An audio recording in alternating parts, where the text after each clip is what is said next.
tela fundo azul claro, logomarca TRE São Paulo. Senhoras e senhores, bom dia. Estamos aqui reunidos para mais uma jornada de conhecimento, debates e reflexões promovida pelo Tribunal Regional Eleitoral de São Paulo, por meio da Escola Judiciária Eleitoral Paulista, em parceria com a Escola Paulista da Magistratura. Assistiremos ao painel Judicialização da Política, os limites das intervenções judiciais no pleito, perspectiva comparada. Compõe a mesa o vice-presidente desta Casa, corregedor regional eleitoral de São Paulo e vice-diretor da EGEP, desembargador José Antônio Encinas Manfré, neste ato representando o presidente do Tribunal Regional Eleitoral de São Paulo. O professor Joshua Douglas, nosso expositor, e, como debatedores, o professor Dr. José Wellington Bezerra da Costa Neto e o professor Dr. Flávio Luiz Yarchel. Agradecemos ainda pela honrosa presença das seguintes autoridades.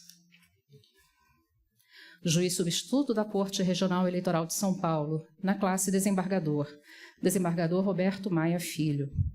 Juiz substituto da Corte Regional Eleitoral de São Paulo, na classe Juiz Federal, desembargador federal Luiz Alberto de Souza Ribeiro. Juíza substituta da Corte Regional Eleitoral de São Paulo, na classe de Juiz de Direito, Juíza Maria Domitila Prado Mansur. Juíza assessora da Corregedoria do Tribunal Regional Eleitoral de São Paulo, doutora Maria Helena Steffen Toniolo Bueno. Coordenador pedagógico e conselheiro da EGEP, doutor Richard Paikin. Membro da Corte Regional Eleitoral de São Paulo, na classe jurista, doutor Cláudio José Langroiva Pereira. Diretor-geral do Tribunal Regional Eleitoral de São Paulo, Dr. Cláudio Cristiano Abreu Correia. E conselheiro seccional e presidente da Comissão Especial de Direito Eleitoral da OAB São Paulo e conselheiro da EGEP, Dr. Ricardo Vita Porto. Registramos também nossos agradecimentos às demais autoridades, servidoras e servidores, alunas, alunos, profissionais do direito que nos prestigiam neste evento. Anunciamos a palavra do excelentíssimo senhor desembargador José Antônio Encinas Manfré.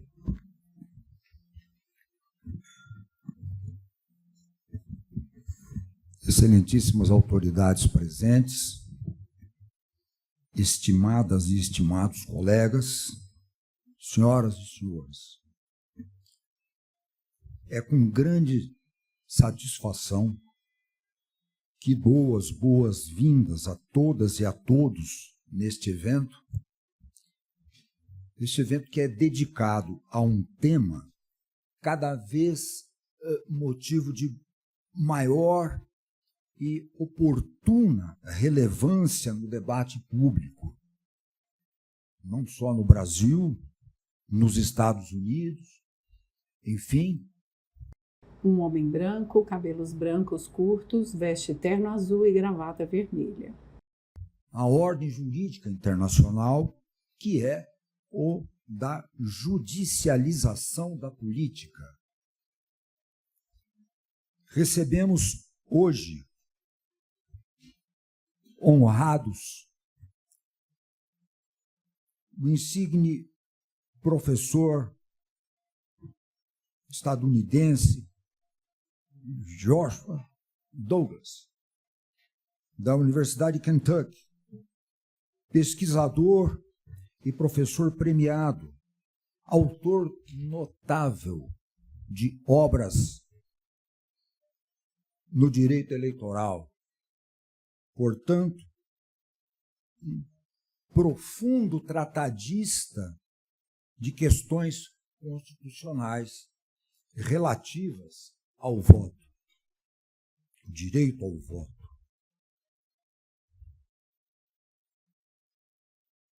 Nosso agradecimento do Tribunal Regional Eleitoral e da Escola Judiciária Eleitoral Paulista ao eminente professor doutor Flávio Luiz Yarchel, Sua Excelência integrou a Corte Eleitoral Paulista nos idos, no período de 2007 a 2012. Honrou a toga como o faz com a beca e na academia, e sempre prestigiando a nossa corte.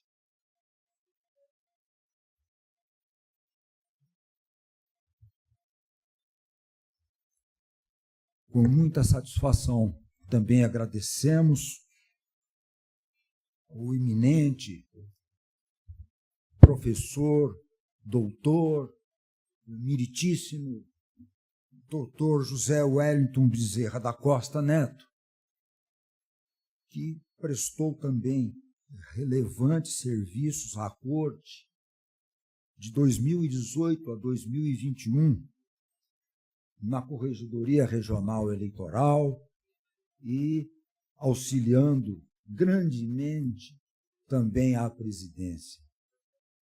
Muita satisfação tê-lo conosco mais uma vez, doutor José Wellington, professor. Ambos, doutores Flávio Luiz Yarchal, doutor José Wellington Bezerra da Costa Neto, que nos permitem o gáudio da presença do ínclito professor conosco, nos permitem, portanto, oferecer ao público, ao nosso plenário, a todos os estudiosos e interessados no tema, a exposição, outros sim, de conhecimentos e debates que se seguirão tanto em termos materiais quanto intelectuais. Suas excelências atuarão como debatedores.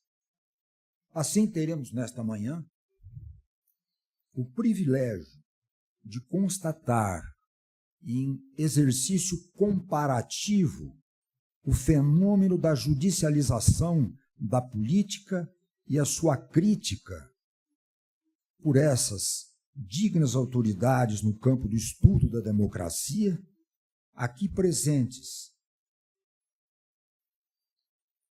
Preciso também, com muita satisfação, e o faço, agradecer ao esforço conjunto desses dois eminentes professores da EGEP e da Escola Paulista da Magistratura, Escola Paulista da Magistratura que sempre atua conosco, é uma parceira. E, claro, graças à disponibilidade do nosso convidado, que nos honra, repito, com a presença. Agradecemos ainda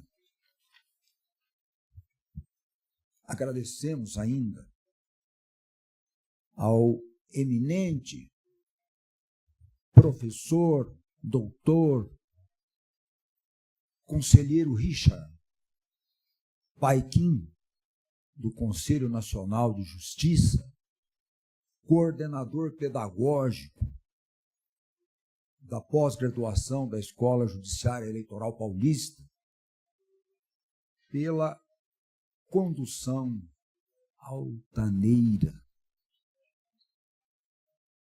dos estudos superiores na nossa escola.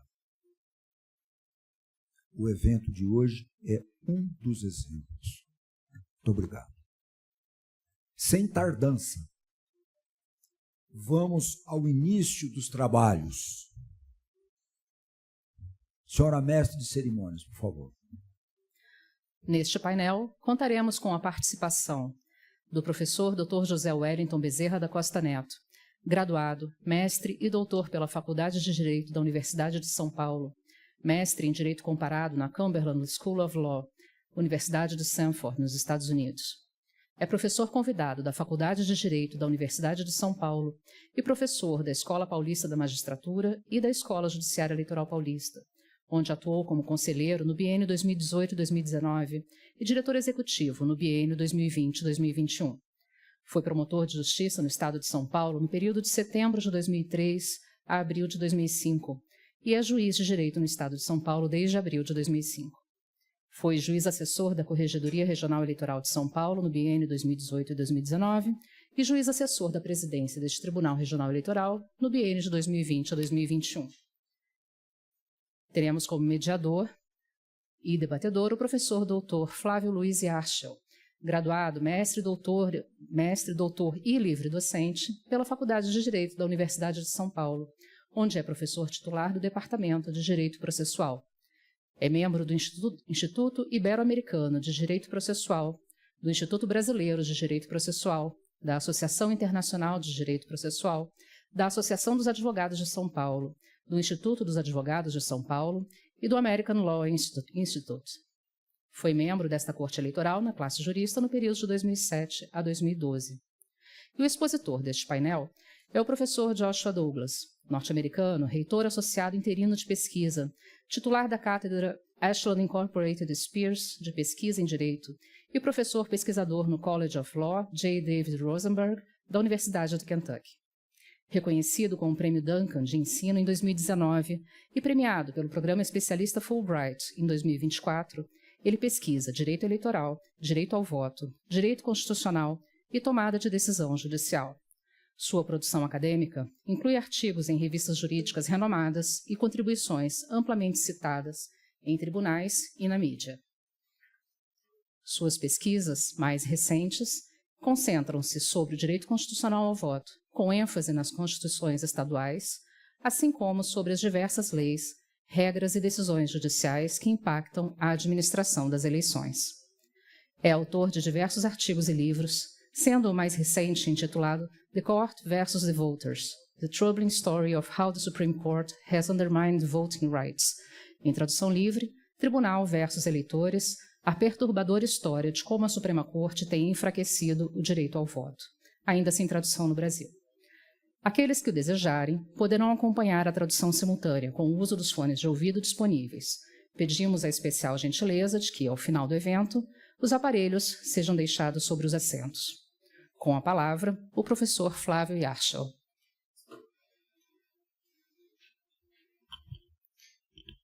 Muito bom dia a todas e todos os colegas. Na verdade, nós viemos aqui para ouvir o professor Douglas, mas me pediram que fizesse uma brevíssima introdução, então eu vou dividir essa brevíssima introdução em duas partes. A primeira delas, de saudação. Um homem branco, de cabelos grisalhos, usa óculos, veste terno e gravata azuis.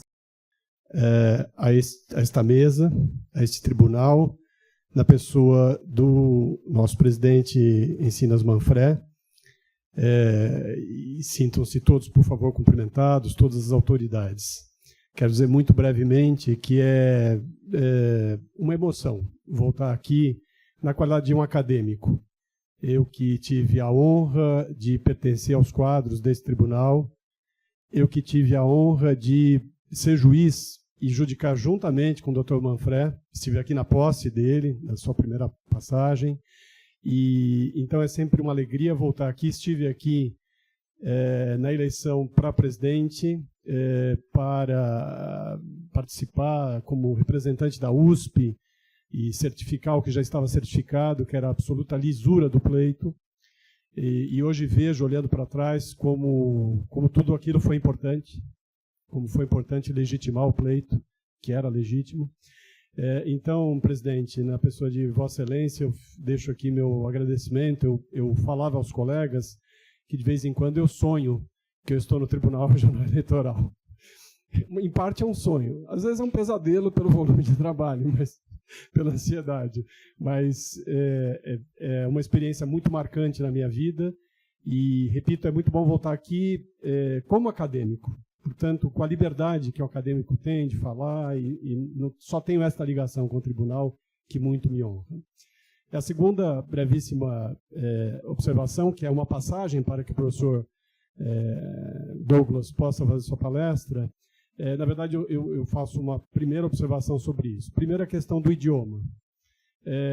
Como nós temos a tradução simultânea, eu expliquei ao professor Douglas e reitero aqui, my dear friend Josh, que nós vamos falar em português com a tradução. Eventualmente, a gente pode dialogar alguma coisa em inglês. E eu espero que enfim, a tradução possa ser fiel àquilo que nós estamos falando aqui. Esses dias todos temos falado em inglês, mas hoje você vai ouvir bastante português e espero que a tradução permita que você compreenda tudo o que precisa compreender. O professor Douglas, em poucas palavras, ele é um estudioso de direito eleitoral. Ele vem de um país que tem uma vivência diferente, mas que propicia grande espaço de diálogo. E, principalmente, eu diria, o professor Douglas é aberto a aprender com outros sistemas. Isto é, no meu modo de ver, talvez o mais importante desse nosso encontro. Ele poderá descrever aos senhores que ele trabalha, dentre outros projetos, no projeto de o que os Estados Unidos têm a aprender com outros sistemas.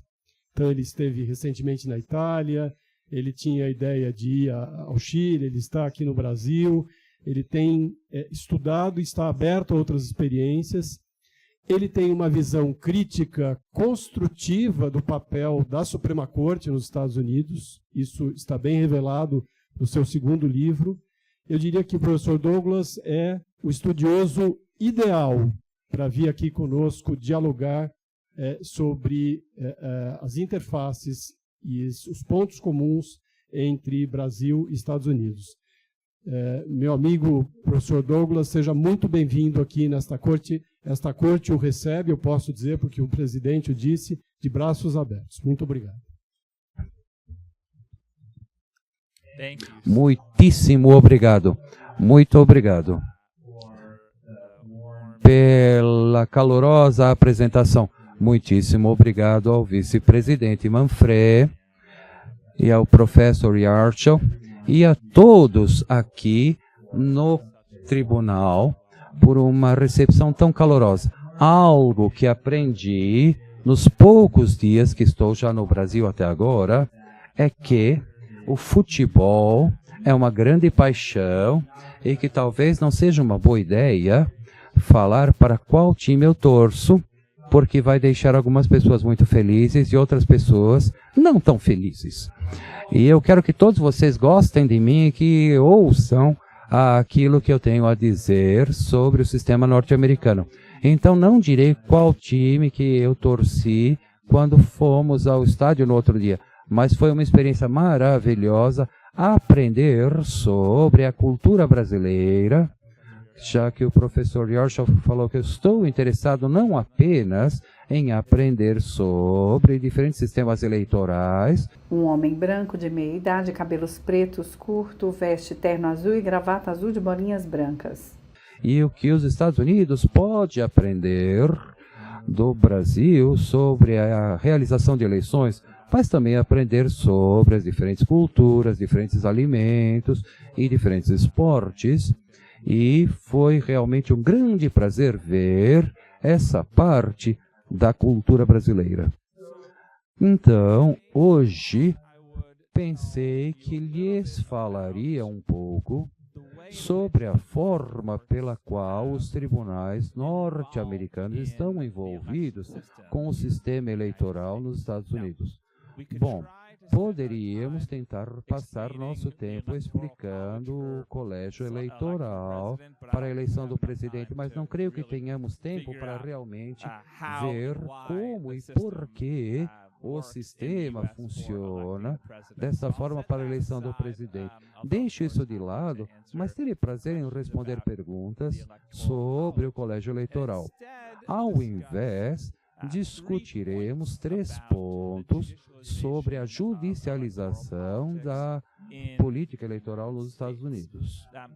O primeiro é que a Constituição dos Estados Unidos fala sobre o direito ao voto e, talvez mais importante, o que ela não diz. E como a Corte Suprema dos Estados Unidos interpretou o direito constitucional ao voto. O segundo é sobre as constituições estaduais. Temos um sistema muito descentralizado para a realização das eleições. Todos os 50 estados têm suas próprias regras eleitorais e cada um dos 50 estados tem o seu sistema jurídico que interpreta as 50 constituições estaduais. As constituições estaduais dizem algo diferente do que a Constituição Federal Americana. Então, discutirei um pouco disto. E, por fim, discutirei o que a legislação estadual, o que a legislatura fez com relação às suas leis eleitorais em resposta ao sistema, à interpretação do sistema jurídico do direito ao voto. Como lhes mencionei, o sistema eleitoral é bastante descentralizado, então os 50 estados fazem suas eleições e às vezes de formas bastante diferentes, com relação às máquinas de voto que são utilizadas, com relação às horas em que a votação pode ser feita, quem pode votar, a elegibilidade ao voto, etc. Então discutiremos um pouco disso. Frequentemente digo que não temos um dia de eleição nos Estados Unidos. De fato, temos 50 dias diferentes de eleição ocorrendo ao mesmo tempo com 50 estados e seus diferentes sistemas. E, de fato, temos milhares de dias de eleições ocorrendo simultaneamente, porque mesmo nas legislações locais podem diferir sobre como fazem essas eleições. Mas claro que a forma como os tribunais interpretaram esses sistemas tem uma grande influência. Então, 3 partes falando sobre a Corte Suprema dos Estados Unidos, a Constituição dos Estados Unidos, a Constituição estadual e as leis eleitorais. Então, primeiro, a Constituição dos Estados Unidos. A maior parte das pessoas, mesmo nos Estados Unidos, ficariam surpresas ao saber que a Constituição dos Estados Unidos não confirma explicitamente o direito ao voto. Não está lá. A Constituição dos Estados Unidos menciona votar muito, mas não dá o direito ao voto. Ao invés, lista o direito ao voto no negativo. Fala que nenhum Estado pode negar o direito ao voto com base em certas características. Nenhum Estado pode negar o direito ao voto baseado na raça, não pode negar o direito ao voto baseado em sexo, não pode negar o direito ao voto com base na incapacidade de uma pessoa de pagar um imposto, porque os impostos para ir votar era um mecanismo comum antigamente para dificultar aos negros que votassem até a década de 1960, quando essas taxas foram banidas com base nessa emenda constitucional. Nenhum Estado pode negar o direito ao voto com base a idade ao voto era 21 e a modificação de 2016 diminuiu a idade ao voto para 18, mas não disse que todos de 18 ou mais têm direito ao voto, só disse que nenhum Estado pode negar o direito ao voto com base na idade. E isso é importante, porque a Corte Suprema Americana disse que a Constituição americana não dá o direito ao voto a ninguém. Depende dos Estados dar o direito ao voto. Pois bem, isso não é dizer que a Suprema Corte Americana não protegeu os direitos ao voto. Ela protegeu, costumava proteger muito fortemente, mas o fazia através de um outro artigo da Constituição norte-americana, que é a cláusula de proteção igual. A cláusula de proteção igualitária diz que nenhum Estado pode negar a qualquer pessoa as proteções igualitárias da lei. E em diversos casos, na década de 1960, a Corte Suprema norte-americana disse que esse artigo de requerer a igualdade protege o direito ao voto. Disse que, essencialmente, os Estados darão direito ao voto e não podem negá-lo com base em determinadas características. De novo, não pode negar o direito ao voto com base na raça, sexo, etc., que também os Estados devem prover igualdade nas regras ao voto. E isso é um desenvolvimento muito importante nesses casos na década de 1960, porque o que o tribunal fez foi impôs uma revisão judicial muito estrita das leis estaduais que regulavam o processo eleitoral de voto. Chamamos isso escrutínio estrito, no qual o tribunal diz a um Estado basicamente, se você quiser ter essa regra eleitoral que foi desafiada, você tem que demonstrar que você tem uma necessidade realmente boa para essa lei eleitoral e que essa lei eleitoral é a melhor forma de atingir esse requisito. Um exemplo rápido, então. Em Nova York havia uma lei que dizia que regulava a elegibilidade ao voto nas eleições para os conselhos escolares, que controlam as escolas locais, etc. Diziam que apenas pessoas com filhos ou pessoas que eram donos de propriedades e pagavam impostos nessa propriedade podiam votar nas eleições dos conselhos escolares. Em Nova York diz que o motivo para essa elegibilidade ao voto é que queríamos que as pessoas tivessem uma participação, que se importassem com o resultado, que pudessem votar. Bom, um indivíduo chamado Morris Kramer desafiou essa regra. Ele não tinha filhos, não era dono de propriedade, tinha 20 anos, mais ou menos, morava com os pais e falava: me importam as escolas locais, me importam quem está no conselho escolar. Eu quero poder votar nessas eleições. E o caso foi até a Corte Suprema norte-americana, que não julga muitos casos, é muito diferente do sistema brasileiro. A Corte Suprema nos Estados Unidos, na década de 60, julgou 150 casos ao ano, mais ou menos. Hoje em dia, eles julgam apenas 70 casos ao ano, porque eles podem decidir que casos eles vão julgar, é discricionário. Mas eles pegaram esse caso e, sob o escrutínio judicial estrito, a Corte disse que em Nova York tinha que dar um motivo verdadeiramente bom para a lei e demonstrar que a lei fosse a melhor forma de conseguir seus objetivos. Os Estados Unidos, os advogados sabem que o escrutínio que os estados têm que mostrar um real interesse e que a lei é feita para atingir esse objetivo. Eu não sei se a tradução ao português funciona para esses termos jurídicos, mas essencialmente o ponto é que os estados têm que justificar a sua lei. Eles têm que demonstrar. No caso dos conselhos escolares, sim, pessoas que se importam com as eleições é importante, mas o estado tem outras formas de garantir que alguém que vote. Devemos fazer uma pausa para deixar claro. Provavelmente vocês já sabem disso, mas não temos um sistema de voto mandatório compulsório.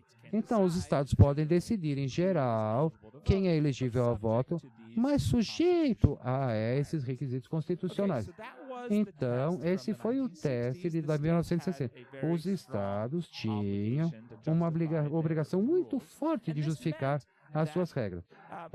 Isso significou que muitas leis foram invalidadas pela Corte por não passarem nesse teste, porque os estados não puderam dar uma justificativa suficiente. Algo ocorreu na década de 80, 1990, então entrou em 2000, que se decidiu que a eleição presidencial em 2000 e até o dia de hoje, que a Suprema Corte norte-americana muito repentinamente anunciou que estava mudando suas regras e retirou essa supervisão jurídica forte das eleições e, ao invés, criou uma jurisprudência onde transfere a legislação estadual para fazer as eleições como eles queiram. Então, a Corte não usa mais esse padrão de escrutínio estrito, a menos que a Corte diga uma lei impõe um ônus muito forte na participação dos eleitores. Ao invés, a Corte diz: equilibramos o desejo do Estado de fazer as eleições como lhes pareça apropriado, com qualquer ônus que um eleitor possa sofrer de uma lei eleitoral. Então, é um teste de equilíbrio. E como os casos foram adiante, o tribunal disse que realmente damos ao interesse dos estados muito valor. Nós fizemos uma transferência aos estados. Durante 2020, nas eleições presidenciais, sofríamos com a pandemia. E houve milhares de casos contra a forma como os estados estavam fazendo as suas eleições, com relação à capacidade de ter votos mandados pelo correio, de entregar votos num drive-thru, de alguém votar em seu nome e também outras regras. E há muita evidência de que os estados que não quiseram mudar suas leis estavam deixando mais difícil as pessoas votarem usando um sistema que não funcionou durante a pandemia. E o tribunal se recusou a aceitar esses casos dos eleitores, dizendo que nossa regra é que transferimos a legislação estadual e as leis que eles determinaram. Então, a Corte se retirou da supervisão do sistema eleitoral. Creio que isso é perigoso para a proteção da democracia e dos eleitores, porque a legislação estadual é aquele que faz as regras eleitorais. E qual é o objetivo principal de um político depois de ganhar uma eleição? Ganhar a reeleição. E qual é a melhor forma de fazê-lo? Bom, moldar o eleitorado para que os seus apoiadores tenham mais facilidade ao votar e os seus oponentes tenham mais dificuldade ao votar. Então, num sistema de voto obrigatório, você tem uma guerra de votos, que tem dois partidos políticos que tentam mudar suas regras, tentam mudar as regras dos sistemas eleitorais para facilitar aos seus apoiadores a participarem, mais difíceis para os oponentes. Creio que isso é em especial perigoso para a Corte Suprema dos Estados Unidos, essencialmente lavar suas mãos da supervisão de políticos de carreira que têm todo o incentivo de torcer as regras do jogo para facilitar ganhar suas próprias eleições. Não apenas temos a Constituição dos Estados Unidos e a Constituição Federal. Temos também constituições estaduais em cada estado. E, interessantemente, mesmo que a Constituição norte-americana não dá o direito ao voto explicitamente, todas as 50 constituições, de fato, 49 das constituições estaduais dão o direito ao voto. Tem um estado, Arizona, a Constituição não dá o direito ao voto no Arizona, mas os tribunais do Arizona leram a Constituição como dando o direito ao voto. Então, podemos dizer que todas as 50 constituições estaduais dão o direito ao voto. Mas, de novo, o Arizona é implícito. E essas provisões dizem coisas assim: todos os cidadãos do estado devem ser eleitores qualificados. Todos os eleitores devem ter o direito ao voto. Então, a Constituição estadual vai além da Constituição Federal na proteção ao direito ao voto. E não apenas explicitamente dão o direito ao voto, a Constituição estadual tem muitas coisas nelas que, uma nova bolsa que eu estou terminando agora, eu falo sobre um direito ao voto de múltiplos níveis. As constituições estaduais elevam a importância do eleitorado e a estrutura de governo. Então, há coisas como a Constituição estadual diz que todas as eleições têm que ser livre, igual. Elas protegem o direito a um voto secreto. As constituições estaduais dizem que os eleitores que saiam do estado temporariamente para estudar ou serviço militar não perdem o direito ao voto. Então, há muitas camadas de proteção aos eleitores. Então, os tribunais estaduais, quando desafiados sobre as regras eleitorais, deveriam, na minha visão, seguir a proteção mais forte das constituições estaduais ao direito ao voto e estabelecer a força dessas leis, dizendo que, em vista da Constituição da Corte Federal, que diz que transferimos isso para a Corte Estadual. Alguns estados foram muito bons nesse tema, usando a Constituição Estadual para retirar regras de restrição sobre identificação de eleitor. Nem todo mundo tem uma identidade nos Estados Unidos. Alguns estados exigem uma identidade para participar. E as cortes estaduais falaram que isso viola a Constituição Estadual, porque diz que todo eleitor, todo cidadão é um eleitor qualificado. Mas se você dificulta para que as pessoas votem, isso viola a ideia da Constituição Estadual. E a propósito, essas constituições estaduais, todas têm isso. Então, algumas cortes supremas estaduais reconheceram que a Corte Suprema dos Estados Unidos não protegeu o direito ao voto. Então, disse, é nossa obrigação utilizar a Constituição Estadual para fazer aquilo que a Constituição Federal, a Corte Suprema Federal não está fazendo.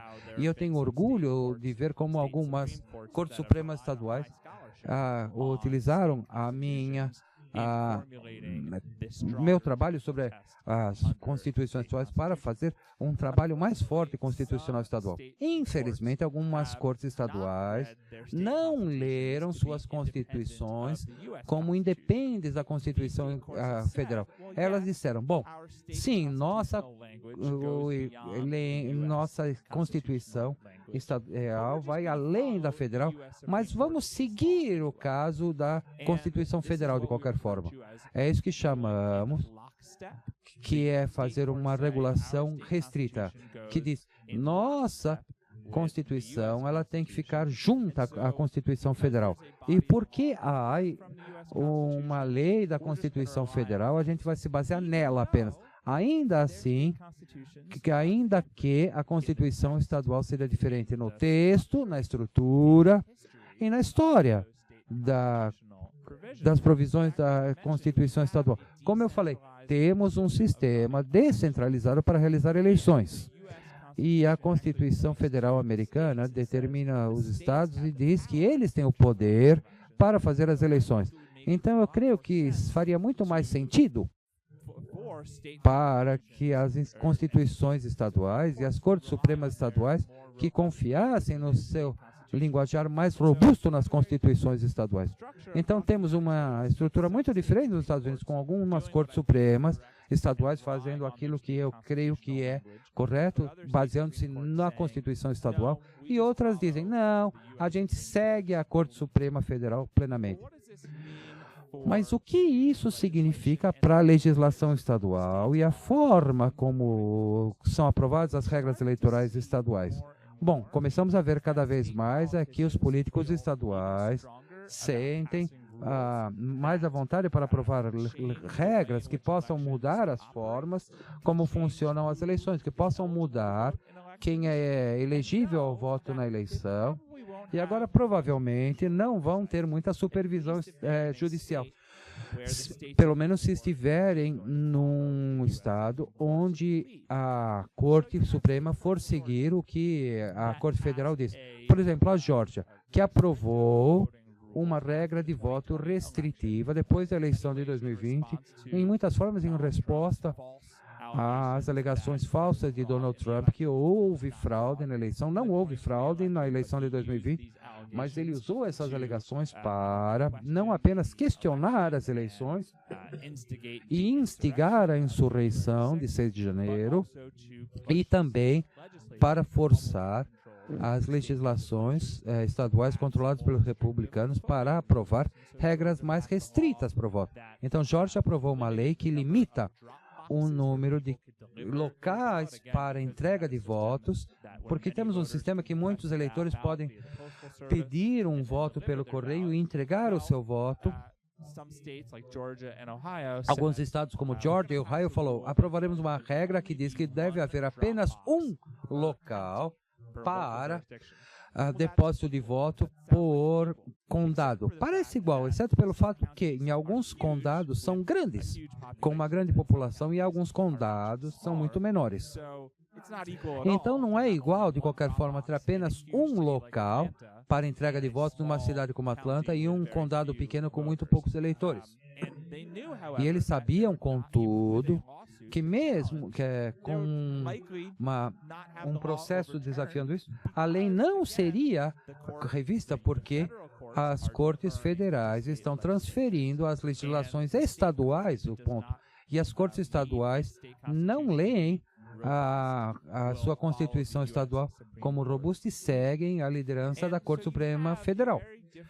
Então, temos um sistema bastante diferente de eleições nos Estados Unidos. Provavelmente vocês ouviram que nós tivemos os estados azuis e os estados vermelhos, Os que votam democráticos são azul e os republicanos são vermelhos. Mas, de fato, temos estados azuis, estados vermelhos, quando se trata sobre como funcionam as eleições. Há diversas regras sobre como votar. Os estados azuis tendem a ter regras de votos mais caras, que deixam mais fácil as pessoas participarem na eleição. Os estados vermelhos têm regras mais restritivas. E, de novo, não importa que estado está sendo questionado em termos das regras eleitorais que ele aprova. A Corte Suprema norte-americana, com a sua nova jurisprudência, é transferir a legislação estadual, ao invés de impor essa supervisão jurídica estrita, como fazia na década de 60. E há muita promessa nas constituições estaduais, mas somente se as Cortes Supremas estaduais, de fato, lerem suas constituições estaduais para fazer o que elas dizem, que tenham uma proteção mais forte ao direito ao voto no Estado. Bom, eu sou um otimista em geral. De fato, eu comecei um podcast esse ano através da minha estação, que é chamada Otimista Democrático, Democracy Optimist. É um show interessante para ser feito durante as eleições de 2020, com todos os desafios. E eu não quero deixar vocês com só um quadro negativo sobre como os tribunais funcionam com relação às eleições. Eu creio que há, talvez, algo de bom nesta falha de termos uma supervisão jurídica significativa nas regras eleitorais norte-americanas. E é que, em alguns locais, as pessoas estão mais estimuladas a tentar criarem regras eleitorais de dois partidos que não vão ser desafiados. E tivemos muito êxito isso no meu estado, do Kentucky, um estado bastante vermelho, muito republicano, mas os representantes da Justiça Eleitoral, a secretária do Estado para a Justiça Eleitoral, decidiram que seria a melhor abordagem para preservar a democracia é ter ambos os lados na mesa para criar as regras eleitorais. Então, não é apenas um lado ou outro que determina as regras das eleições. Às vezes, penso nisso no contexto dos esportes. E eu vou dar o exemplo do Rio, como eu estava no Rio de Janeiro esse fim de semana, e aprendi muito sobre a rivalidade entre o Flamengo e o Fluminense. Então, imaginemos que há uma partida entre essas duas equipes. E o Flamengo escolhe o árbitro, e acontece, isso é torcedor do Flamengo, eles escolhem as regras para esse jogo. Ninguém acha que isso é um sistema legítimo. Talvez os flamenguistas mais ferrenhos pensem. E é assim como a gente faz as eleições nos Estados Unidos, sem uma supervisão jurídica significativa. Você tem a equipe azul ou a vermelha decidindo as regras do jogo para a eleição nesse estado. Então agora você não tem o tribunal dando uma supervisão jurídica significativa.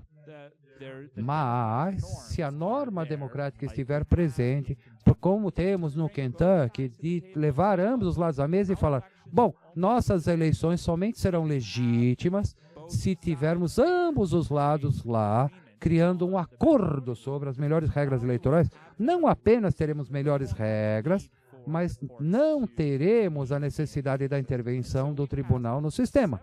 Então, aprovamos diversas leis eleitorais, fomos notícia nacional. Como que esse Estado republicano vermelho está aprovando regras que facilitam o voto?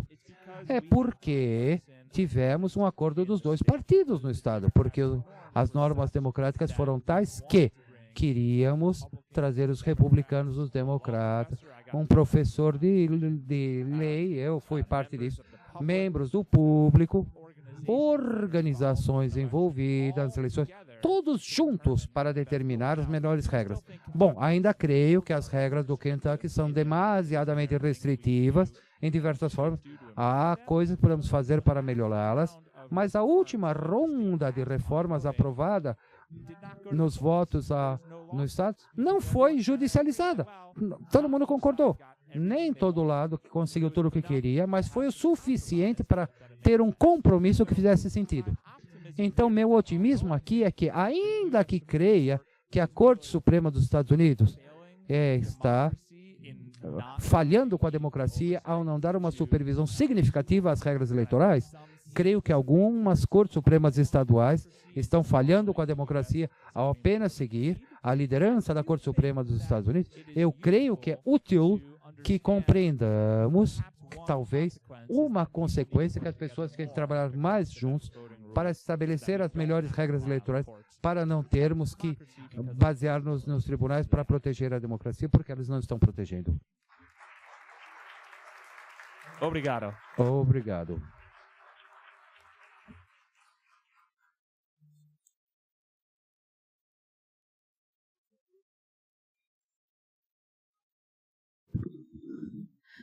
Com licença. Com a palavra, o professor Flávio Yarchel. Prezado Jorge, parabéns pelas suas palavras. Muito do que você falou aqui eu já conhecia, porque tenho acompanhado o seu trabalho, porque temos conversado bastante durante esses dias. Nessa minha brevíssima intervenção, na qualidade apenas de um debatedor motivado pelo que você nos expôs, me ocorreu talvez dividir em duas partes, muito rapidamente. Uma delas, só recapitular para você, grosso modo, muito grosso modo, como é o nosso sistema eleitoral. Temos conversado sobre isso, porque se nós conversamos sobre a judicialização da política, isso significa qual é o grau de intervenção que o judiciário tem ou pode ter nas eleições.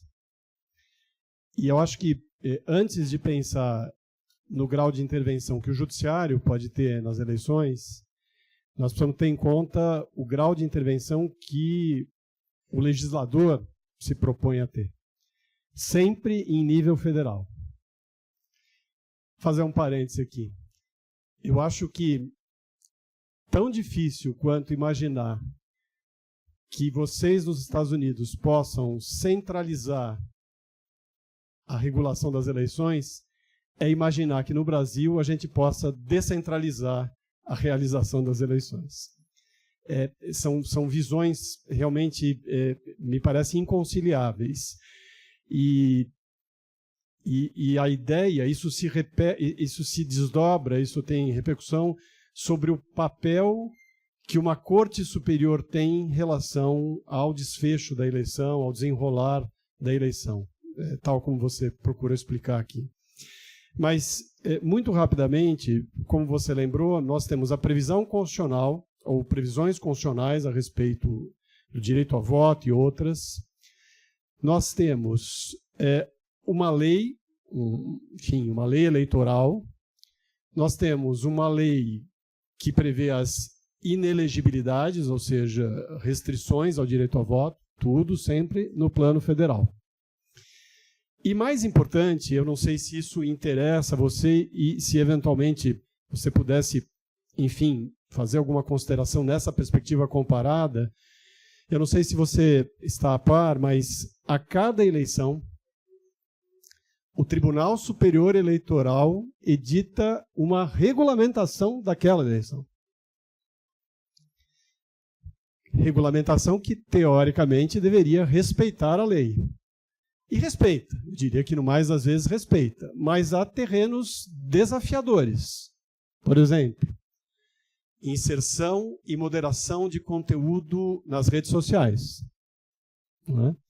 E se nós tomarmos a resolução do TSE sobre a matéria, dificilmente nós encontraremos uma exata correspondência com aquilo que está na lei eleitoral. Eu diria que ela foi além, com a louvável intenção de proteger a democracia, né? Esse dilema que nós vivemos. Então, talvez, eu não sei se você estava a par disso, mas talvez seja relevante você saber que, para além de toda a legislação eleitoral, a cada ano, o Tribunal Superior Eleitoral ainda atua de sorte a completar, reforçar todas essas regras sempre no nível federal. Essa, digamos, era a primeira parte da exposição, apenas para recapitular. E a audiência, eu digo que durante esses dias o professor Douglas procurou se informar sobre a organização da justiça eleitoral brasileira.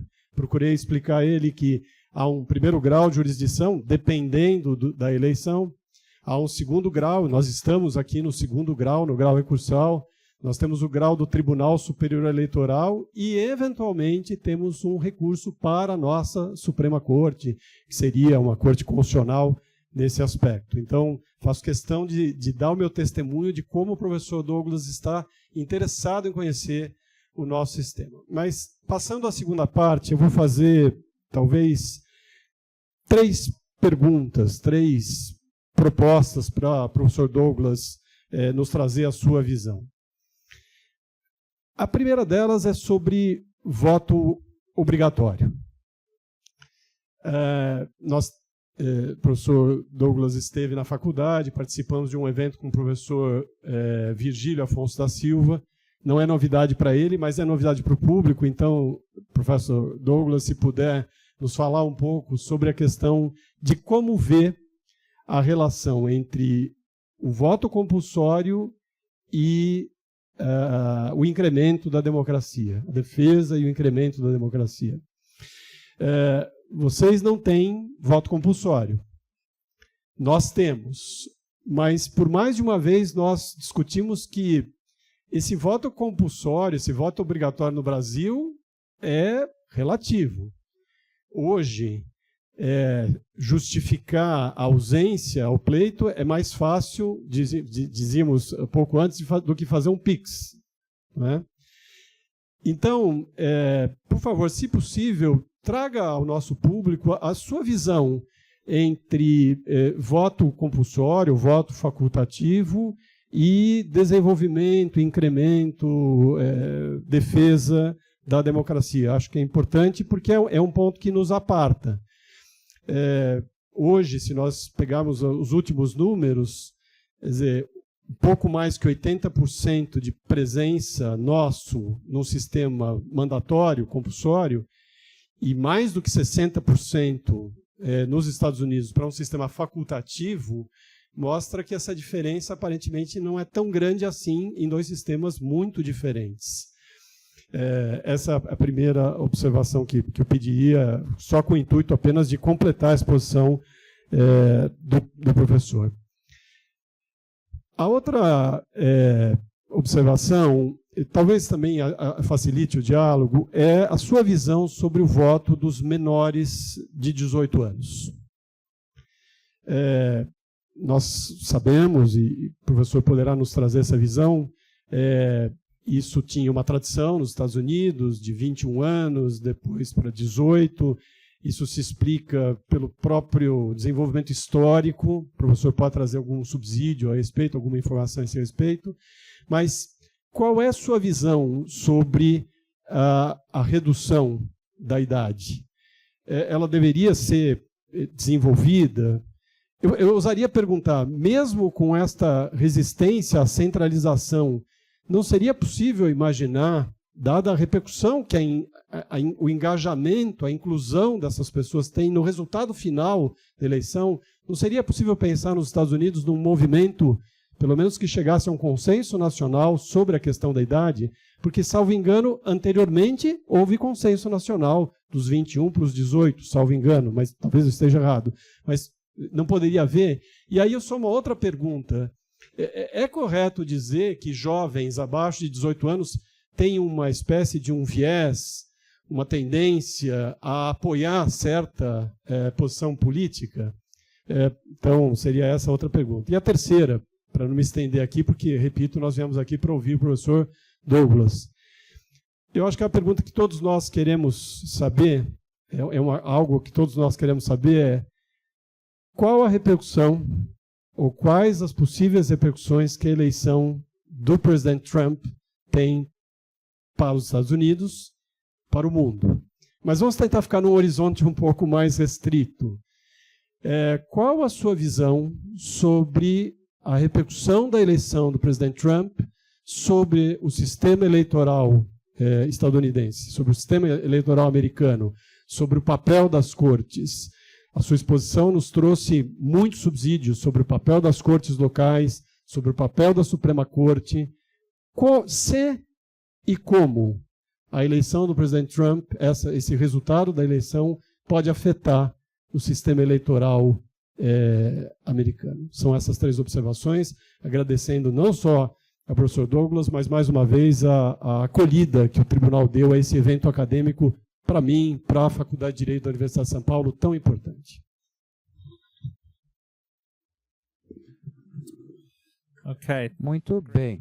Excelente perguntas e excelentes ideias para pensar em cada um deles.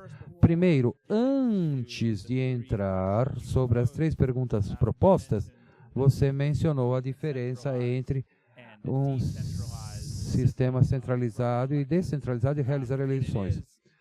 É tão diferente e não sei se os Estados Unidos algum dia chegariam a um sistema como o brasileiro, em que existe um mecanismo centralizado ou uma agência administrativa centralizada para fazer eleições. Temos, de fato, algumas agências federais que têm influência sobre as eleições. Temos a Comissão Federal Eleitoral, que lida com questões de financiamento de campanhas, do dinheiro na política. E essa entidade são 3 democratas e 3 republicanos, e frequentemente eles ficam em impasse.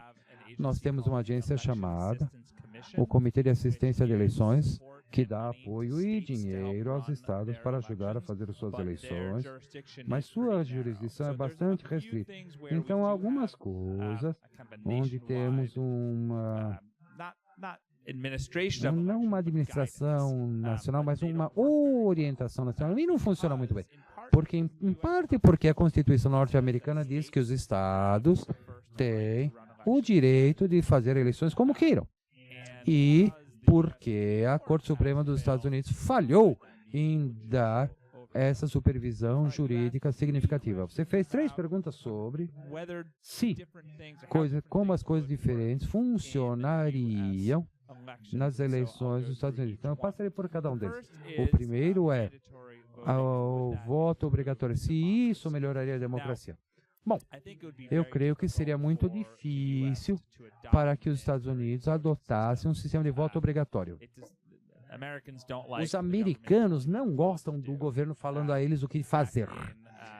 Isso em 2008, 2009 e 2010, quando o Barack Obama era o presidente, e se buscou um sistema de saúde universal que não havia, e ele aprovou essa lei. Os opositores chamaram-no dizendo que o governo estava exigindo a todos que comessem brócolis. O governo não pode me obrigar a comer brócolis como uma forma de desafiar o sistema de saúde. Então, é difícil aprovar uma lei nacional sobre voto obrigatório.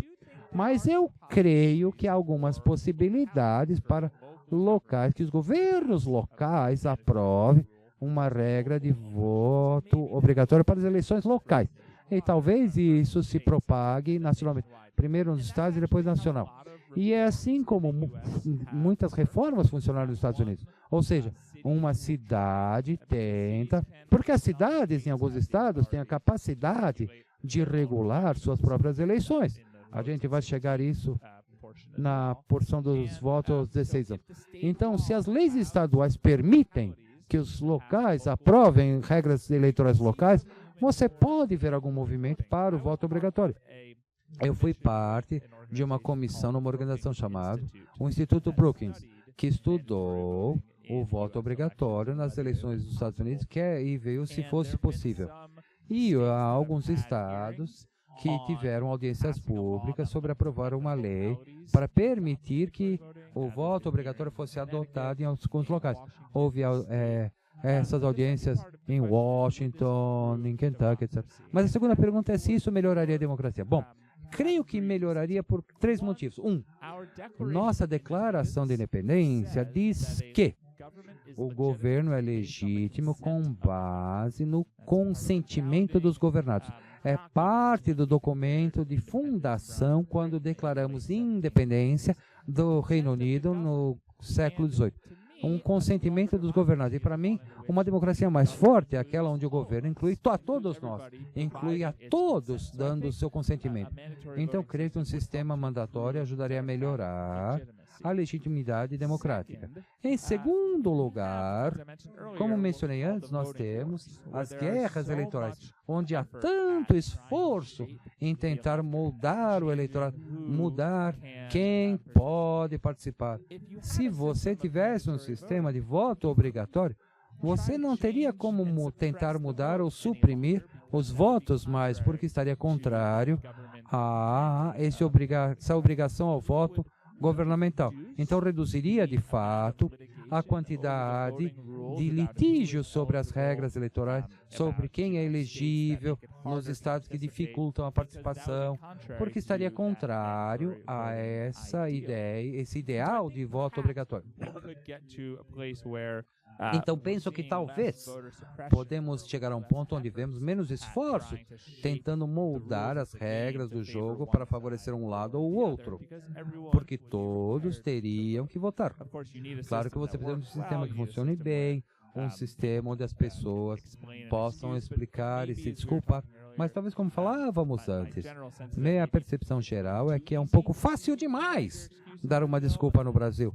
E talvez é por isso que a participação é de 80% ao invés da Austrália, onde a multa por não votar é $25 americanos por não votar.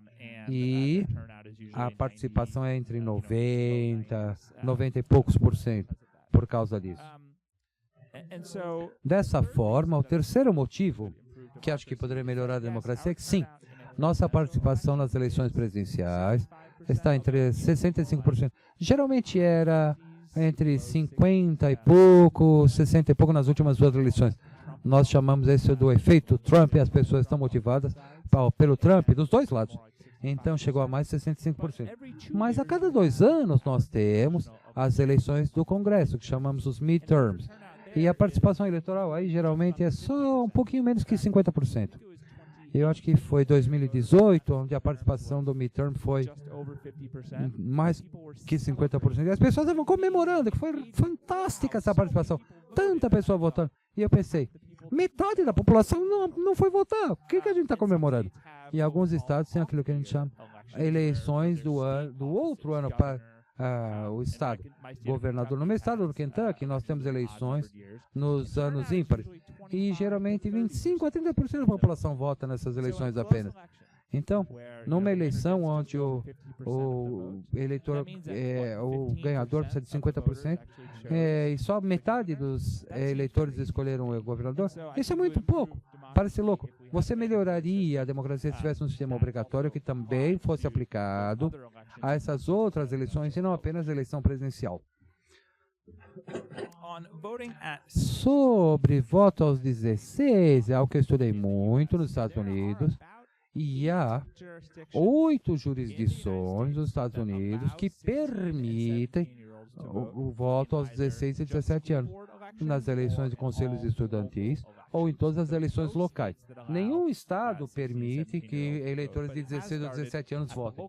Mas começou no nível local. E como mencionei, as leis locais às vezes se propagam. Mesmo o sufrágio feminino, as mulheres não podiam votar nos Estados Unidos até a ratificação da emenda 19 da Constituição em 1920. Mas começou em nível local, que localmente começaram a votar nas conselhos estudantis, eleições locais. Isso se propagou a outros locais e, por fim, os estados permitiram às mulheres a votarem. Por fim, houve um ponto onde se mudou, que chegou numa emenda constitucional à Constituição dos Estados Unidos. Então, poderíamos chegar a um consenso para diminuir a idade de voto? Talvez, mas teremos que começar no nível local, que já está ocorrendo. Então, eu creio que seria útil seguir essa discussão nos estados onde os locais permitem votar, que esses locais incluem Maryland, Vermont, Califórnia, que eu acho que aí vem o segundo ponto, a posição política dos jovens. Eu creio que esse é um problema, que as pessoas creem que os jovens votariam pelos democratas, e os estados e áreas em favor dos democratas que deram volta aos 16 e 17. Então, creio que deveríamos, o movimento precisaria focar nos estados republicanos, nas áreas republicanas, mostrando. Bom, os republicanos querem que os jovens votem por eles também. Então, não precisa ser um problema partidário apenas. A terceira pergunta é sobre a repercussão possível da eleição do Trump no sistema norte-americano. E menciono dois rapidamente. Uma é que teremos, muito provavelmente, 2 juízes da Corte Suprema, pelo menos 2, porque 2 dos membros mais velhos da Corte Suprema, o Clarence Thomas e o Sam Alito, são muito conservadores e provavelmente, se Harris tivesse ganho, eles não sairiam por 4 anos, esperando que um republicano ganhasse.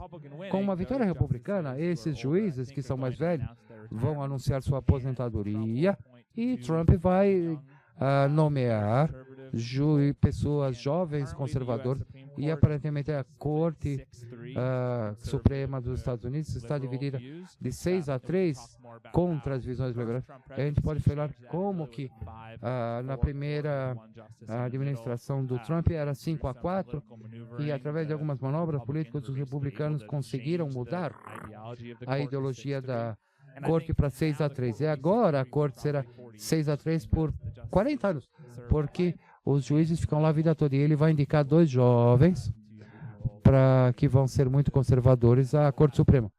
E isso vai ter implicações fortes sobre aquilo que eu discuti nas minhas observações iniciais sobre essa diferença dos políticos estaduais. A segunda ramificação, está concluindo o tema, mas menciono rapidamente. A segunda ramificação é sobre essa falsa alegação de fraude. Trump já disse que ele vai utilizar o Departamento de Justiça para investigar as eleições de 2020 de novo, aquela que ele perdeu. Ele ganhou em 2024, então não entendo por que ele não consegue superar a eleição de 2020. Mas ele irá tentar encontrar fraude onde não existe, e isso consumirá tempo e recurso, e talvez crie estímulos para que os estados aprovem leis eleitorais mais restritivas em nome de combater uma fraude que de fato não existe.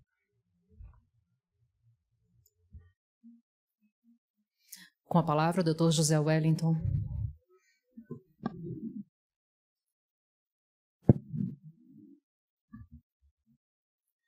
Muito bom dia a todos. Antes de mais nada, sendo a minha primeira intervenção, eu gostaria de trazer aqui meu afetuoso abraço ao nosso eminente corregedor regional eleitoral, desembargador José Antônio Encinas Manfré, e na pessoa dele, cumprimentar a todos os membros da Corte aqui presentes e estender também os meus cumprimentos e a gratidão, notadamente à nossa presidência, à nossa egrégia presidência desse tribunal, que acolheu este evento e o incentivou e apoiou desde o início em que a proposta foi feita. E a nossa presidência teve, na verdade, um papel fundamental em que a sua realização fosse viabilizada.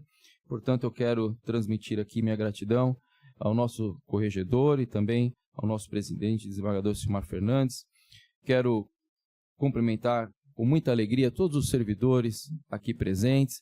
Também tive o prazer de servir nesta corte como juiz assessor da corregedoria e da presidência, como foi mencionado.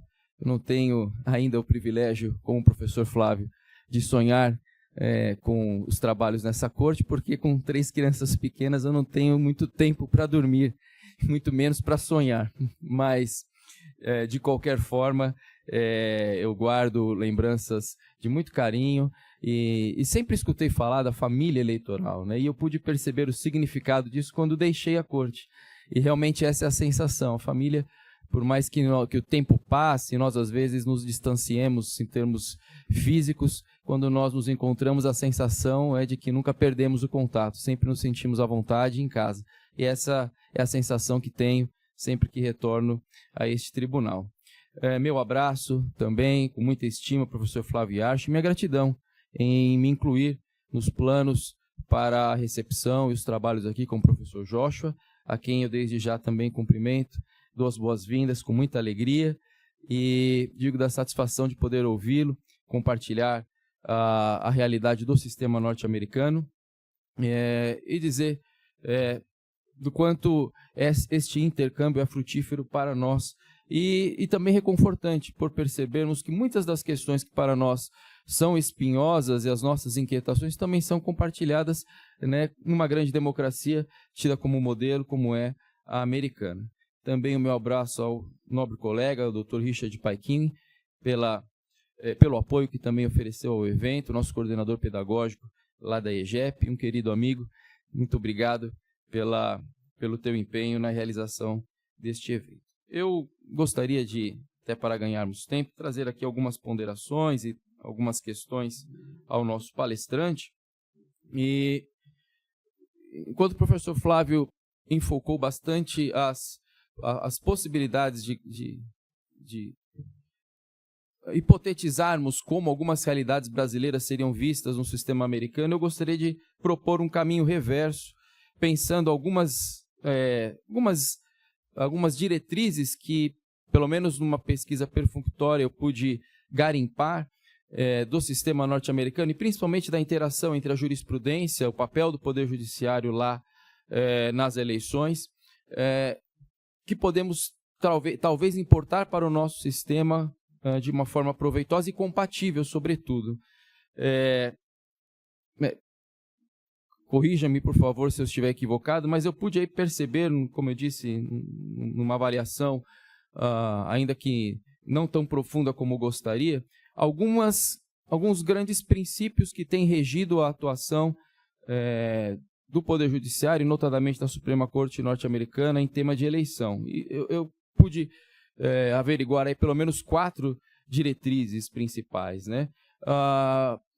Primeiro, o Anderson-Burdick Balancing Test, né, que é uma forma usual da jurisprudência norte-americana tratar temas constitucionais, né, usando testes de balanceamento entre os interesses envolvidos, e que nos reconduz aqui à forma como nós importamos parte do sistema norte-americano, parte do sistema alemão, os princípios da proporcionalidade e razoabilidade.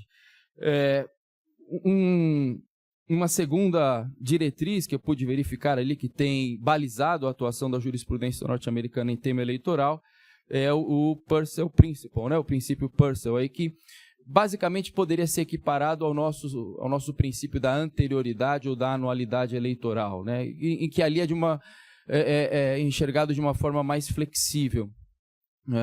Basicamente, a jurisprudência sustenta a impossibilidade de que, na véspera de uma eleição, mudanças drásticas nas regras procedimentais possam ser feitas.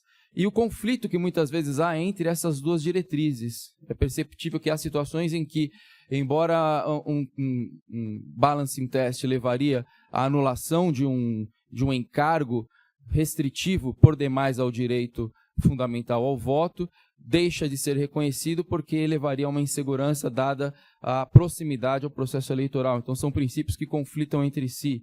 E, em terceiro lugar, a forma como a cláusula do devido processo legal é lá empregada no sistema eleitoral. Nós temos aqui uma tradição bem desenvolvida de abordagem do princípio do devido processo legal. Nós temos um bom desenvolvimento do seu viés procedimental, nós temos algum desenvolvimento do seu viés substancial, mas nós não temos um desenvolvimento assim digno de nota, pelo menos a princípio, né, em princípio, na esfera eleitoral. Lá fala-se muito no devido processo eleitoral. Então, dentro dessas 4 diretrizes que eu pude perceber que balizam, limitam e direcionam a atuação da jurisprudência norte-americana em matéria eleitoral, eu gostaria de trazer aqui alguns questionamentos ao professor Joshua de como ele acha que esses balizamentos poderiam ser, de certa forma, utilizados aqui de uma forma útil no nosso sistema. A questão, por exemplo, envolvendo teste de balanceamento entre restrições impostas ao direito ao voto, de um lado, a existência de interesses estatais para tais restrições de outro lado, por exemplo, me levou a pensar aqui num tema, eu aproveito, né, para até ganharmos tempo engatar, um tema que é muito polêmico entre nós e espinhoso, a questão do voto eletrônico. Claro, nós aqui que trabalhamos nos bastidores temos toda a consciência, a segurança do que representa e de quanto o sistema é absolutamente confiável. Mas nós tivemos, em 2009, uma lei editada, a Lei 12.034, que incluiu no nosso sistema, uma mini reforma eleitoral, que incluiu no sistema o voto impresso. Essa lei foi declarada inconstitucional pelo nosso Supremo Tribunal Federal, na ação direta de inconstitucionalidade 5889. Boa sorte ao tradutor para traduzir aí o que seja uma ação direta de inconstitucionalidade, mas certamente o professor Joshua irá compreender.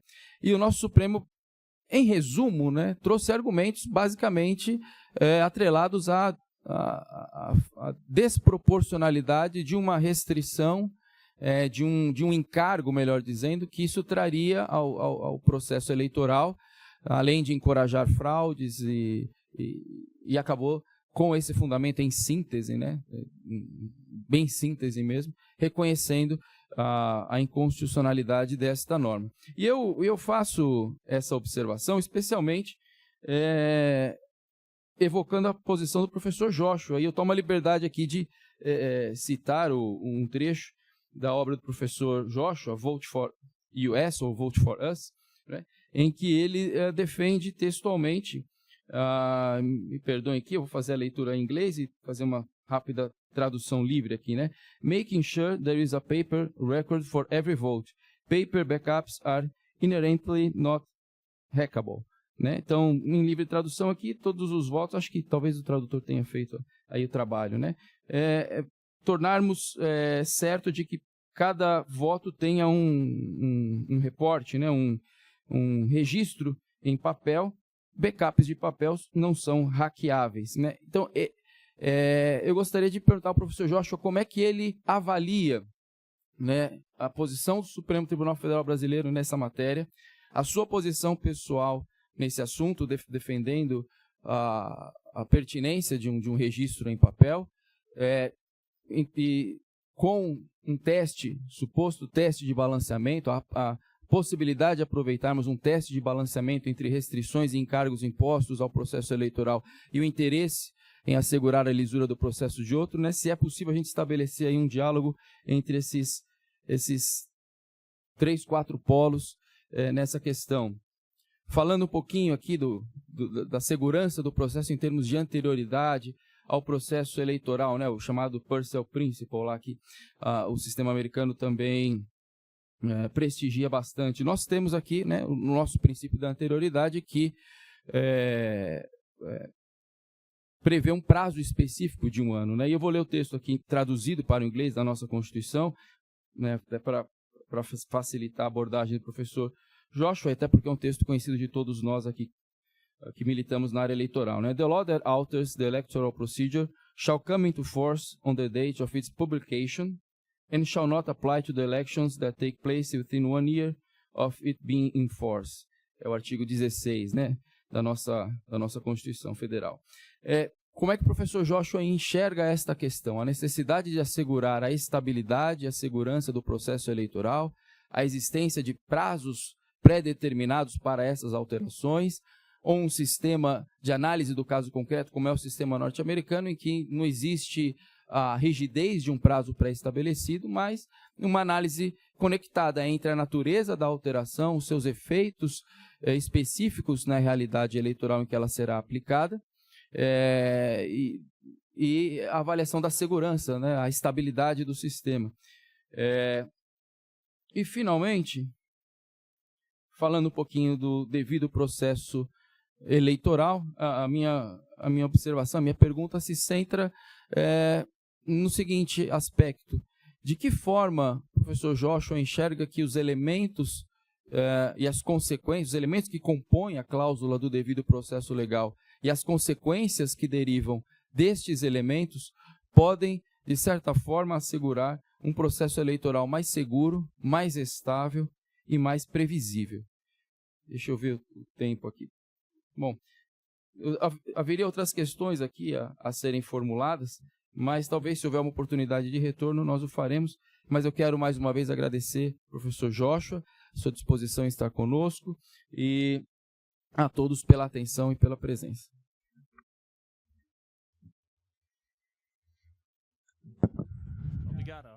Obrigado. Eu conheço muito bem essa palavra.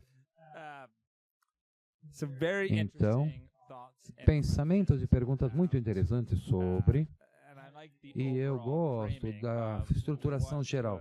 O que o Brasil poderia importar do sistema norte-americano? Contudo, nas diversas tópicos mencionados, creio que a ideia por detrás destes é boa, mas a forma atual que está sendo usada tem sido danosa à democracia. Você mencionou o teste do equilíbrio, creio que você falou sobre Anderson Burdick, que são os dois casos na Suprema Corte que criaram esse teste de equilíbrio, onde a Corte deixou de fazer a supervisão jurídica estrita para transferir aos estados e às legislações estaduais.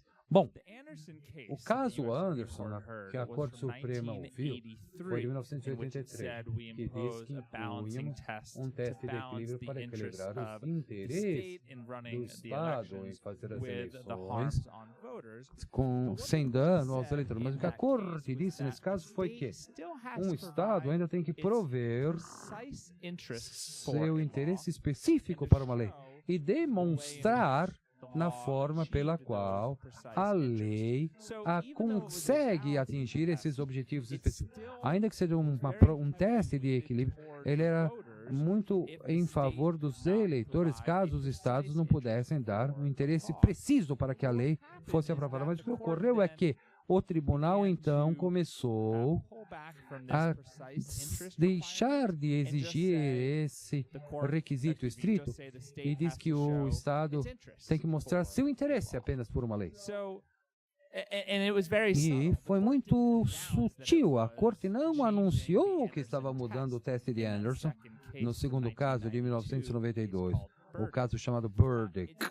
Ao invés, anunciou que o padrão que utilizaria citou Anderson Sam, mas deixou fora essa parte do interesse preciso do teste de Anderson. Então, não deixou de lado Anderson, mas mudou, sem dizer que estava mudando. Então, a ideia por trás disso é que talvez tenhamos um padrão de razoabilidade, que precisamos de alguma teste de proporcionalidade, porque é fato que os estados precisam organizar suas eleições. Ou aqui, as agências federais, ou o sistema que tem que poder fazer sua própria eleição. E você não necessariamente quer que o tribunal diga, bom, o Estado, você fechou as suas urnas às 7, mas elas têm que ficar abertas até às 8. Você não quer que o sistema jurídico mude os detalhezinhos das regras eleitorais quando eles não têm a especialização. A gente não tem um tribunal eleitoral que lide somente com as regras eleitorais. Então, eu compreendo, de certa forma, porque a Corte diz, não queremos estar envolvidos em cada detalhezinho, onde está localizado o centro eleitoral, etc. Ao mesmo tempo, quando o tribunal não dá a sua determinação para que o Estado determine o motivo de uma lei, você não tem mais um equilíbrio. Isso fica um sistema muito em favor do político estadual. Eu não creio que vale a pena incorporar esse teste de equilíbrio que os Estados Unidos usam agora, porque não é bem equilibrado. É muito distorcido. O mesmo vale para o princípio de Purcell que você mencionou. Purcell é o nome de um caso que a Corte Suprema julgou, e a ideia principal me parece ser boa, que os tribunais não devem mudar as regras eleitorais muito próximas de uma eleição. O problema é que a composição atual do tribunal tem uma visão muito interessante do que significa muito próximo. Então, por exemplo, há um caso no Alabama que desafiou o mapa dos distritos, que é um grande problema dos Estados Unidos. Como você faz os diferentes distritos do Congresso. E Alabama aprovou um mapa depois de uma semana ou 3 dias de debate apenas, que era muito distorcido e que causava problemas aos interesses das minorias. A Alabama tem 7 distritos eleitorais e somente um deles tinha maioria como um distrito com a minoria afro-americana. Ainda que 35% da população do Alabama, ou mais ou menos, se identifique como negros. Então, uma desproporção quando pensamos que deveria pelo menos haver 2 distritos onde a população afro-americana pudesse eleger o candidato da sua escolha. Mas o mapa aprovado escolheu só um. Bom, a Corte determinou que o mapa era inconstitucional e não validou pela Lei Federal dos Votos, dizendo que o mapa era injusto, porque não tinha representação suficiente das minorias. E a Corte Suprema deixou esse mapa em suspenso usando o princípio de Purcell, falando que você não pode mudar esse mapa muito próximo da eleição, e falou que você tem que utilizar o mapa nessa eleição.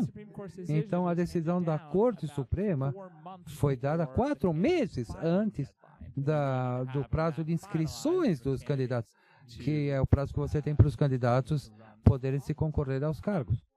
4 meses. Mas Alabama aprovou esse mapa em 1 semana. Então, como que não há tempo suficiente para que o Alabama vote e faça um novo mapa? E o que aconteceu foi que o Alabama usou um mapa que havia sido declarado ilegal e elegeu membros ao Congresso utilizando um mapa ilegal. A Corte Suprema dos Estados Unidos, no final, julgou o caso e concordou com a Corte de primeira instância que o mapa era ilegal. Então, o princípio de Purcell tem sido usado de uma forma que é muito exigente para falar, você não pode mudar as regras eleitorais, porque amplia o tempo quando é muito próximo. Claro, 1 semana antes da eleição faz sentido. Agora, a cláusula do devido processo legal, uma outra área que você mencionou, talvez o Brasil possa incorporar. E eu acho que talvez aqui há algo em comum ao dizer que as leis deveriam garantir justiça, que é basicamente o que o devido processo faz. Justiça no sistema. O problema é que a Corte Suprema dos Estados Unidos, nas leis eleitorais, não se baseia muito no processo devido. Se baseia nas cláusulas de proteção igual para garantir igualdade, mas, de novo, transfere aos políticos estaduais. Então, creio que uma ideia melhor seria que o Brasil importasse as regras ou as decisões das Cortes Supremas estaduais nesse direito de múltiplos níveis ao voto das constituições estaduais. O próximo ponto, que também é bastante interessante, é o voto eletrônico. E eu fiquei... foi fantástico descobrir que aqui no Brasil os eleitores têm que memorizar o número do candidato que eles podem votar, que eles não estão listados na cédula. Isso é muito diferente para nós. Na nossa cédula você tem todos os nomes dos candidatos. E às vezes as cédulas são enormes, tem muitos candidatos e nós temos, creio, regras de acesso a cédulas. Você tem que atingir o determinado limite para poder aparecer na cédula, mas às vezes você tem não apenas 10 candidatos para um cargo, você tem muitos cargos ao mesmo tempo. Na cédula você pode ter propostas e mudanças na Constituição estadual, então pode ter uma cédula bastante longa. O motivo porque eu escrevi no meu livro de 2019 sobre ter uma cópia em papel é para transparência e segurança. Creio que os americanos são muito céticos de um sistema que seja apenas eletrônico sem um backup em papel. Por alguns motivos. Sempre que há uma eleição muito apertada, vão pedir uma recontagem. Mas se você só tem uma máquina, toda a recontagem é apertar o mesmo botão na máquina de novo para dar a contagem. E vai ser a mesma coisa. E as pessoas sentem que a menos que você tenha um sistema de papel que você possa contar os votos e recontar os votos numa cédula em papel, como que a gente sabe que as máquinas são seguras? É melhor ter as máquinas contando na primeira vez, os humanos não são muito bons. O processo de contar as cédulas em papel. Mas se você tiver uma eleição, quando é uma recontagem, então você tem a capacidade de verificar o sistema através das cédulas em papel. E o segundo é sobre a segurança.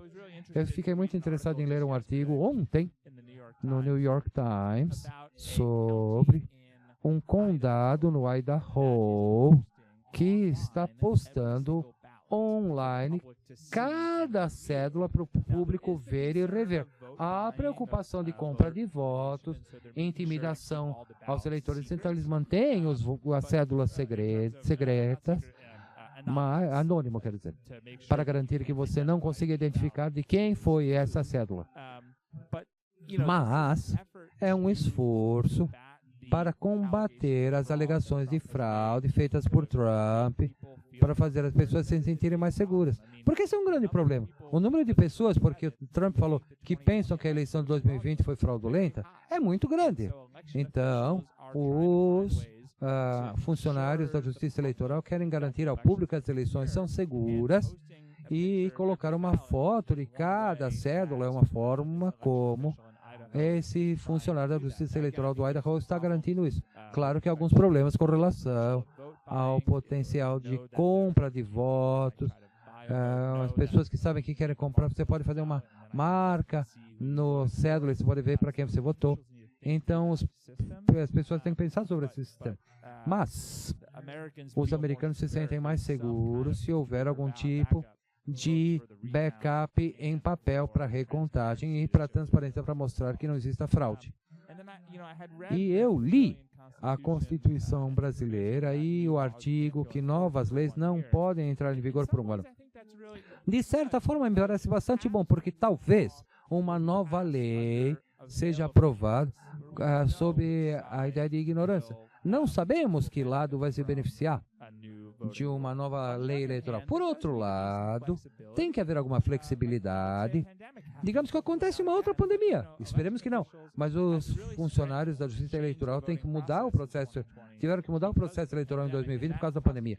E essa lei constitucional deixaria muito difícil o ajuste. Então tem que haver um equilíbrio entre a capacidade de mudar a regra eleitoral se necessário, mas também o princípio da pessoa que você não pode mudar a regra muito tarde no jogo, mas muito tarde, não muitos meses antes, que a Corte quando a Corte quer usar o princípio parcial de qualquer forma. Bom, tendo em vista o avançado da hora, convido os participantes da mesa, a começar pelo Dr. Flávio Yarchel, a proferir suas considerações finais. 3 minutos. Agradeço.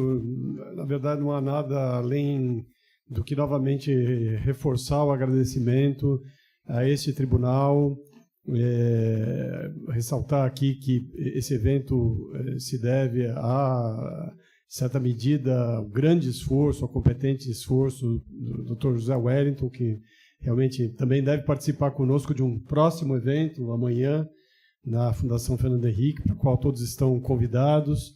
Nós também temos um evento hoje à noite com ministros Alexandre de Moraes e Floriano Azevedo Marques sobre falsas informações, fake news, desinformação. Também ficam todos convidados às 6 horas da tarde lá na Faculdade de Direito. E na pessoa do corregedor vice-presidente, eu volto a agradecer aqui essa acolhida que nos faz tão contentes e agradecer por Sr. Joshua Douglas por se disponibilizar a vir aqui. Então, são essas palavras, Sr. Presidente. Professor Dr. Douglas, suas palavras finais, por favor. Thank you. Muito obrigado. Primeiro, eu tenho que tirar esse, senão eu vou escutar o português. Primeiro, eu lhes convido aos próximos eventos que eu estarei falando sobre outros temas das leis eleitorais norte-americanas. Não será a mesma coisa.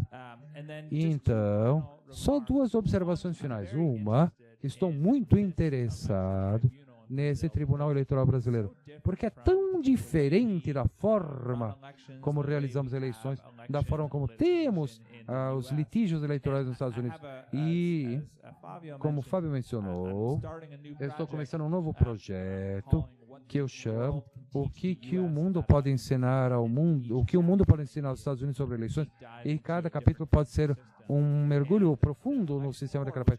E o Tribunal Eleitoral, que todo mundo me fala que funciona bastante bem, algo que o Brasil faz assim bem com relação às eleições, é muito fascinante para mim.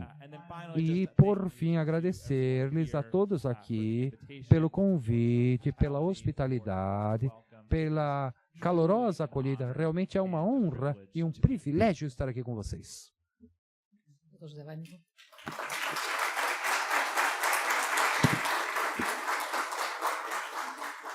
Reiterar também meus efusivos cumprimentos a todos presentes. Mais uma vez, nosso corregedor, desembargador José Antônio Encinas Manfré, nossa profunda gratidão por nos prestigiar aqui, sua juíza assessora, doutora Maria Helena, muito obrigado pela presença e, na pessoa dele, saúdo a todos os membros uma vez mais e desejo a todos um excelente restante de dia. Neste momento, aproveito para registrar a presença das seguintes autoridades. Membro da Corte Regional Eleitoral de São Paulo na classe jurista, doutor Rogério Luiz Adolfo Cury, e o desembargador federal Marcelo Vieira de Campos foi membro daqui da Corte no período de 2020 a 2022 e professor assistente da EGEP também. Convido a proferir suas palavras finais o vice-presidente desta Casa, corregedor regional eleitoral de São Paulo e vice-diretor da EGEP, desembargador José Antônio Encinas Manfré. Professor Joshua Douglas,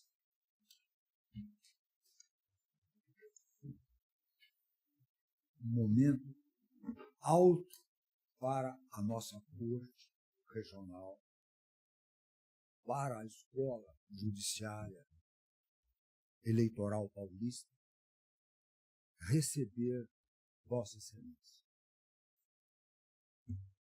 ter disponibilizado, estar conosco, ministrando do seu profundo conhecimento temas que serão inesquecíveis a nós todos, para nossas reflexões, muito apropriadas em relação ao tema da judicialização da política. Todos nós estamos mais informados, mais ilustrados. Em nome do professor Dr. Silmar Fernandes, presidente deste tribunal, que não pôde ter a honra de estar ao seu lado, compromissos que Sua Excelência houver assumido no magistério também, em nome dos colegas do Tribunal Regional Eleitoral de São Paulo, o nosso maior agradecimento.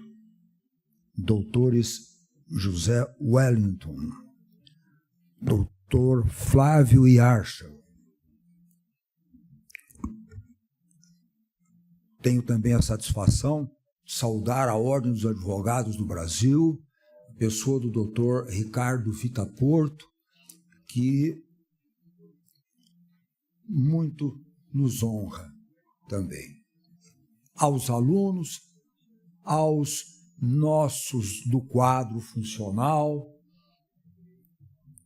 gratíssimo. E se me permitem, antes de encerrarmos, uma lembrança modesta da nossa escola, do nosso tribunal, ao ínclito professor.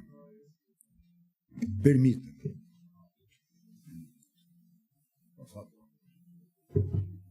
Esta lembrança nossa, material editado. O moderador do debate entrega uma eco-bag com um livro ao palestrante convidado. Thank you so much. Muito obrigado. Muitíssimo obrigado.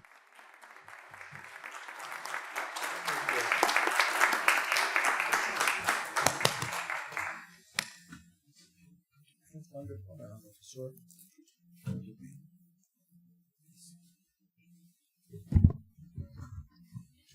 Estão encerrados os trabalhos deste evento. Muito obrigado a todos.